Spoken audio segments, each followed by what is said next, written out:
Na lokalitách Domažlicko a Třeboňsko těží společnost LB Minerals živce.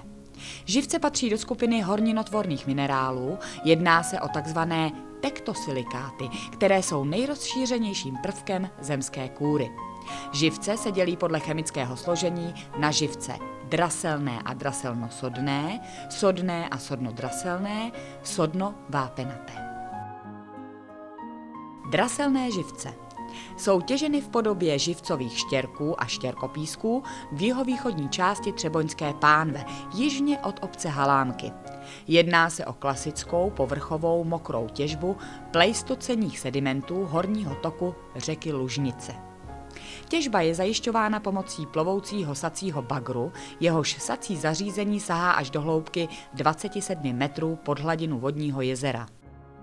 Vytěžená hornina je pomocí plovoucího výtlačného potrubí dopravována v podobě zvodnatělého rmutu na břeh těžební jámy, kde je vytěžená hornina v odvodňovacím zařízení zbavena přebytečné vody.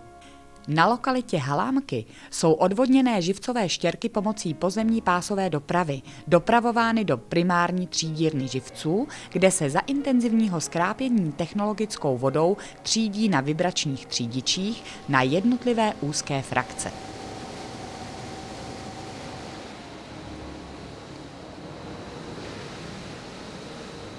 Vytříděné živcové štěrky jsou ukládány a deponovány na povrchových kuželových deponiích a slouží jako primární surovina pro další úpravu draselných živců v úpravně živců v Nové Vsi nad Lužnicí.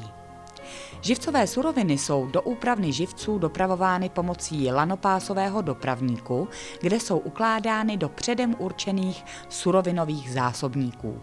Ze surovinových zásobníků je primární živcová surovina dopravována pomocí podavače na pásový dopravník a z něho pak dutým radiálním čepem ložiska do tyčového mlýna, kde dochází k rozemletí a současnému vysušení mletého živce. Umletý živec je dopravován rychloběžným řetězovým elevátorem na soustavu vibračních třídičů.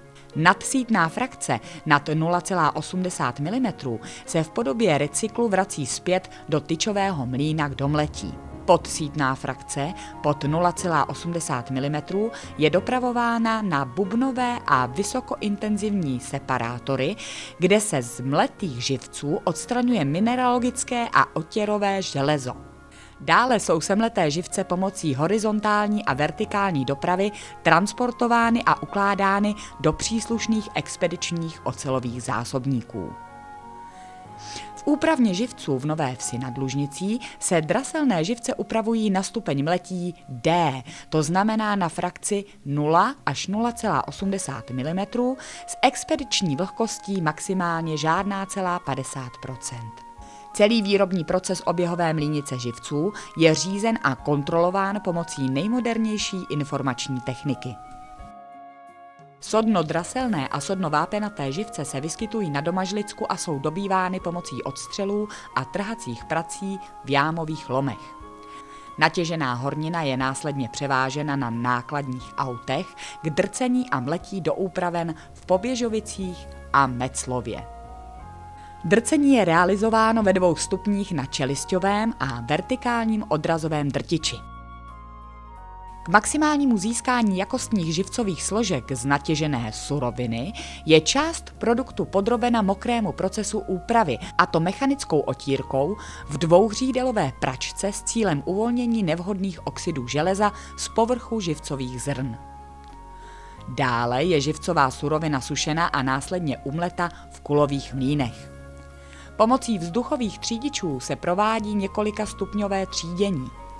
V Poběžovicích a Meclově se sodnodraselné a sodnovápenaté živce upravují a melou na jemnost 63 nebo 90 mikronů s expediční vlhkostí maximálně žádná celá 5%. Převážná část vyráběných živcových produktů nachází uplatnění v keramickém průmyslu, zejména při výrobě keramické dlažby. Mleté a separované draselné živce se používají při výrobě obalového, plochého a technického skla, keramických obkladů, sanitární keramiky, glazur, užitkového a ozdobného porcelánu a elektroporcelánu. Společnost LB Minerals produkuje ročně více jak 260 000 tun živců pod téměř 40 druhy označení. Expedovat živce lze jednak v papírových ventilových pytlích nebo v obřích vacích, to vše uloženo na paletách, popřípadě opatřeno zakrývací fólií. Mleté živce je možné zákazníkům dodávat také v silokamionech nebo po železnici železničními vozy typu RAI a UACS. Kvalita expedovaných mletých živců je ověřována v provozní laboratoři. Zejména se vyhodnocuje chemické složení, vlhkost a granulometrie.